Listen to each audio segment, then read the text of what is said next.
Hello, আসসালামু আলাইকুম everyone. সকলে কেমন আছেন? আশা করি সকলে ভালো আছেন। তো আমি আজকে চলে আসলাম ব্রাহ্মণবাড়িয়া জেলা বিদ্যাকুট ঐতিহাসিক ঐতিহ্য কবুতর বাজারে। তো কবুতর বাজারটি অনেক কৌশলে অনেক চেষ্টার পরে আমরা আমাদের বাজারে দিতে পেরেছি। যাই হোক, এই বাজারটি সাফল্য একমাত্র এনামুল হক বিপি এনাম চেয়ারম্যানের কারণে।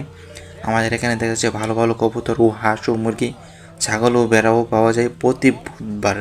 সপ্তাহে একদিন প্রতি বুধবার সকাল 9টা থেকে 12টা পর্যন্ত বিদ্যাকুট বাজার কালীবাড়ি মোড়ে সাপ্তাহিক হাট। আপনাদের যদি প্রয়োজন হয় হাঁস ও মুরগি কবুতরের জন্য বিদ্যাকুট বাজারে প্রতি বুধবারে আসতে পারেন। অনেক সস্তায় অনেক ভালো মানে অনেক ভালো ভালো কবুতর ও হাঁস মুরগি পাওয়া যায় এখানে। আর এখানকার ভালোবাসা আপনারা একবার পাইলে দ্বিতীয়বার বলতে পারবেন না।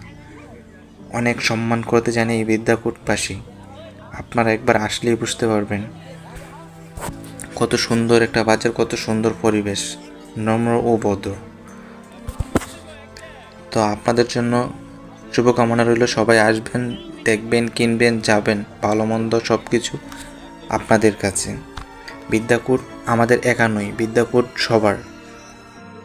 বিদ্যাকুট নিয়ে আমরা শুধু একা কথা বলবো না, বিদ্যাকুট নিয়ে আপনারা সবাই কথা বলতে পারবেন। নাটগড়, গড়িগড়, এগুইচারা, করিয়ালা, মৌলা, অস্ট্রেলিয়া, কৃষ্ণনগর, বরিবীনগর, মেরকুটা, সীমান্তনগর। বিদ্যাকুট শুধু বিদ্যাকুটবাসী একা নয়, বিদ্যাকুট আপনাদের সবার। সবাই বিদ্যাকুট আসবেন, বসবেন, চা খাবেন, একসাথে চলাফেরা করবেন। আমরা সবাই ভাই ভাই। তো ওকে, আজকের জন্য এতটুকুই সমর্থ। সকলে ভালো থাকবেন।